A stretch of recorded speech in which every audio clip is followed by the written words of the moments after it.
Okay, welcome everyone.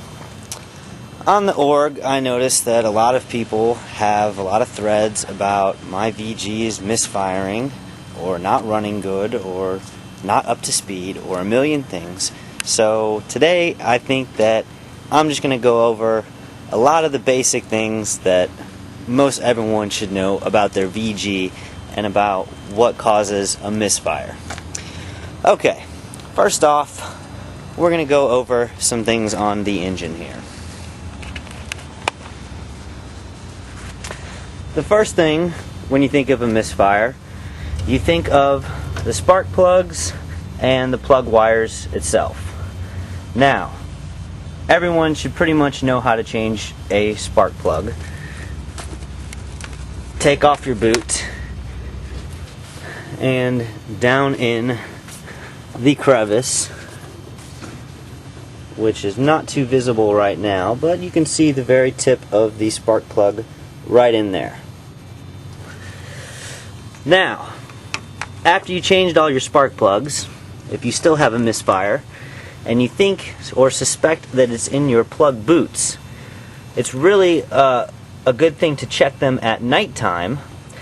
What you do is you look at the boots at nighttime if you're having your misfire, and what you'll see normally is a little spark coming from the boot itself and arcing off onto either your valve cover or the block or somewhere else. But it will be a visible spark that you'll see from the boot, and it will cause a misfire. Okay, moving on. Second thing, distributor and rotor. This is your distributor right here. All your plug wires are going right to it. This cap comes off with the removal of the screws here. Once you pop the distributor cap off, you have a rotor that rotates inside. It's really simple to replace the rotor and the distributor cap. Also could be a cause of a misfire. Okay, continuing on. Next we have the coolant temperature sensor. Your coolant temperature sensor, you see where we're at on the engine here, is right here. You just follow the top hose from your radiator going right here, and here's your coolant temperature sensor right here.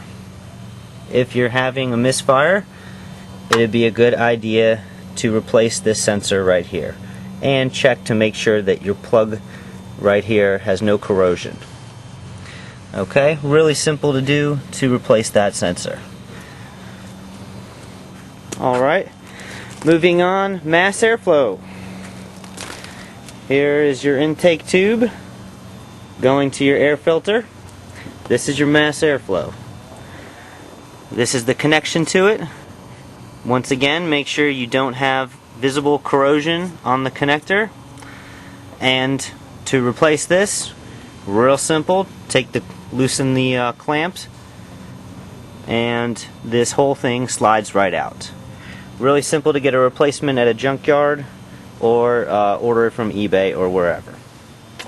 Also, a lot of things that are missed that people don't think of. Excuse the crappy economy battery, but actually the connections on the battery, if you have a bad connection either on your ground or on the positive side, if these are loose or corroded, you'd be surprised, it can still cause a misfire on a VG. Trust me, it has happened to me.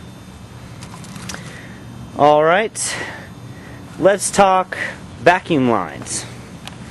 Now, vacuum lines are all over your VG, but some suspect ones are right here along the firewall. Once again, you see where we're at on the engine. Coming in right here. These two lines right here have got to be plugged in and secure. Sometimes they can get off. You trace this line here too.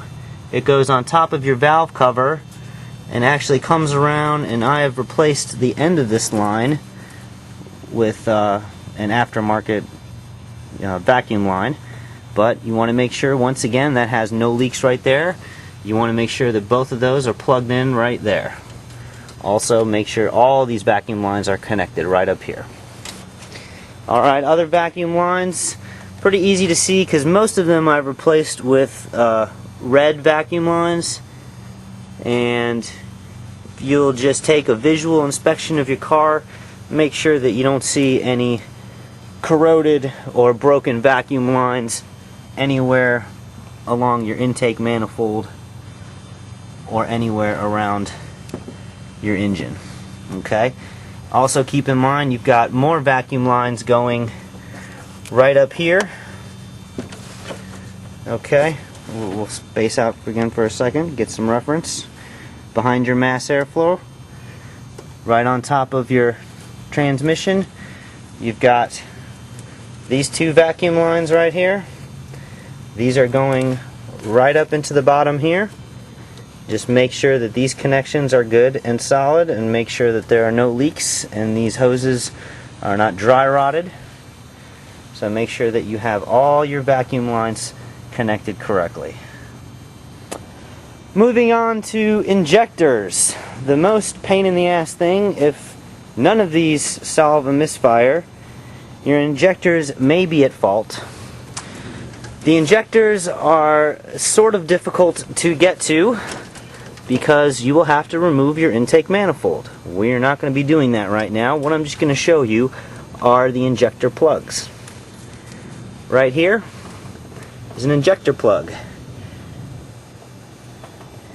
If you look, semi-clean, maybe even partially broken, but it's still a good plug, trust me. A lot of injector plugs, you'll see green corrosion on the inside of the plug. You'll have to clean that. You'll also notice corrosion on your injector right there.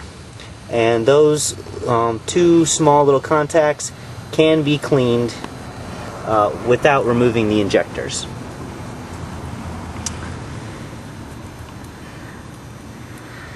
Okay.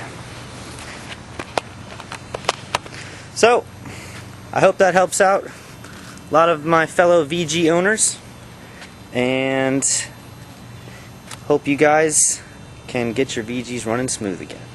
Alright.